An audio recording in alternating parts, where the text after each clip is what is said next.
en progression de 0,45%. Que penser d'ailleurs de cette ambiance de marché? On pose la question à Khalil Djebali qui est en duplex avec nous, analyste de marché chez XTB à Paris. Khalil, quels sont les commentaires que vous pouvez nous apporter sur cette séance et cette séquence de marché? Est-ce qu'on est vraiment dans un phénomène de soulagement par rapport à la guerre commerciale?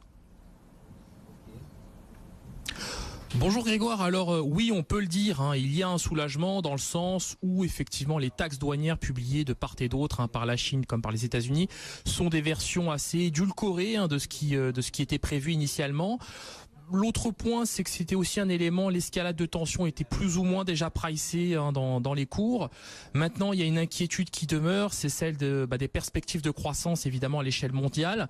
L'autre élément qui nous intéresse aujourd'hui, c'est les discussions autour du budget italien, qui se poursuivent déjà depuis un petit moment, ce qui pénalise évidemment les rendements du 10 ans italien, toute proportion gardée, qui s'envole autour des 2,83% au moment où on se parle, et surtout le FTSE MIB qui était bien ancré en territoire négatif, mais qui au moment où je vous parle doit très probablement être flat par rapport à tout à l'heure.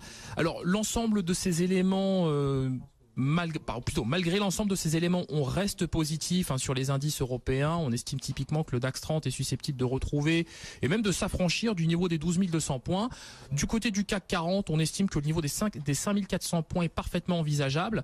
Maintenant, du côté de l'euro, sur le marché d'échange, on est un peu plus timoré. On estime que le fait que le 10 ans américain soit bien ancré au-dessus des 3% de rendement, ça a vocation clairement à soutenir les achats de dollars et donc par voie de conséquence à pénaliser l'euro. Et on le voit, il y a une résistance qui se matérialise aujourd'hui autour du niveau des 1,17 $ pour 1 euro. On aurait pu penser il y a quelques jours que les prix iraient chercher la moyenne mobile à 200 périodes en unité de temps journalière autour du niveau des 1,1768. Mais pour l'heure, que nenni, on se doit de se contenter tout simplement de la résistance des 1,17 $ qui pour l'instant fait front. Voilà, aux velléités acheteuses. Effectivement, on est un peu en dessous de ce niveau-là. 1,1670 actuellement. Merci beaucoup Khalil, on vous retrouvera en fin de séance pour clôturer ensemble cette journée de bourse en Europe notamment, qui s'annonce encore positive. Quentin